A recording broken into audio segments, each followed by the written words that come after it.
Hey guys. So today I want to talk to you a little bit about my coming out experience. For everybody, coming out is a process, and sometimes it can be all in one, like you come out and then everyone knows. Sometimes it's a lot slower than that, and that's more how my experience was. I knew since I was very little that I wasn't straight. I knew that I was attracted to guys. I remember in gym, look at the guys and thinking like, I want to know what's underneath those clothes, and in the locker room getting nervous when these boys were undressing, and I just thought I was so weird, and it was so unnatural for me to be thinking these thoughts because I was so used to the images of a guy being with a girl, and everyone was talking about girlfriends, and so I felt pressured to kind of commit to that sort of life, and that's why I asked girls to be in relationships with me, and when they asked me I said yes, and I was just trying to be what I thought was normal. And I thought maybe if I get a girlfriend, then I'll learn that like that's what it's supposed to be like. Maybe everyone feels this way. Maybe everyone is attracted to men and women, and they just choose one and then they go with it. And I've definitely learned that it's not a choice. Even though I went to a very liberal high school in Massachusetts, kids are mean, and kids throw around these words like gay and fag, and they use it in such a hurtful way that every time I start to feel a little bit comfortable with it, I push those feelings away because I hear people saying things like that's so gay, and I think, oh, that's a bad thing, like I shouldn't be having these feelings. And so I'll go and I'll try to get a girlfriend because I think that maybe I can get over this. I remember hating the fact that I was gay and hoping, like praying, like, oh, I really hope that this isn't true. Maybe I'll grow out of it. Maybe, in a few years, I won't like guys anymore.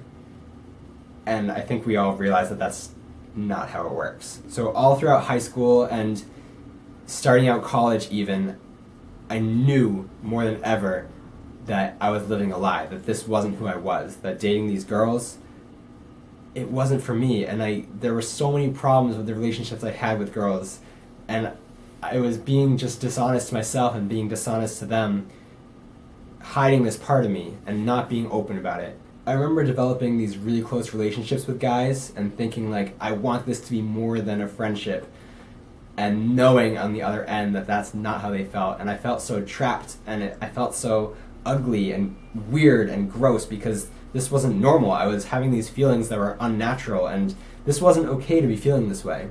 This is what society was telling me, and this is what the media and friends and everything in my experience was telling me. Despite the fact that Massachusetts was the first state to legalize gay marriage, I still felt like something was wrong with me.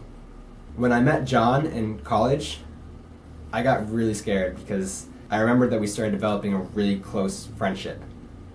And I was scared that I would get really close and I would realize this wasn't going to work out.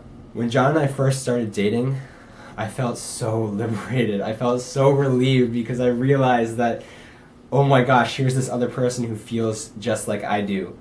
And I didn't understand that that this was even a possibility. I thought I would always, my whole life, have to push this feeling away and have to not embrace it because there was no way that I would be accepted. So when John and I did start dating, we kept it a little bit secret for some time because we weren't comfortable with it yet ourselves. When we told our friends about our relationship, we got nothing but positive feedback. Everybody was so supportive and so happy for us.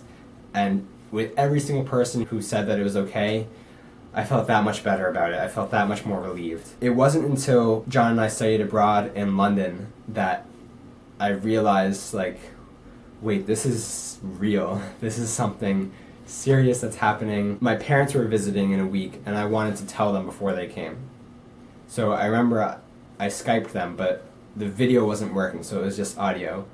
And we were talking about everything, and then I said, Mom, Dad, I have something to tell you.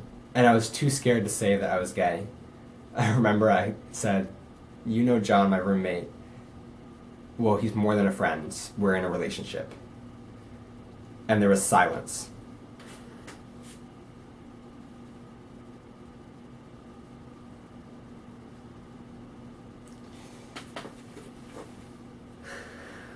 And I just remember thinking like, oh my god, this is a mistake, like what is going on? And I realized that when they were being silent, it's because to them it wasn't a big deal.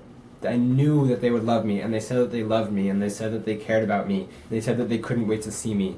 And there's nobody else I needed more in that world right then than my parents with their love and support. And they gave it to me, and I felt so much better after that. It felt so good just to tell them and to get it off my chest.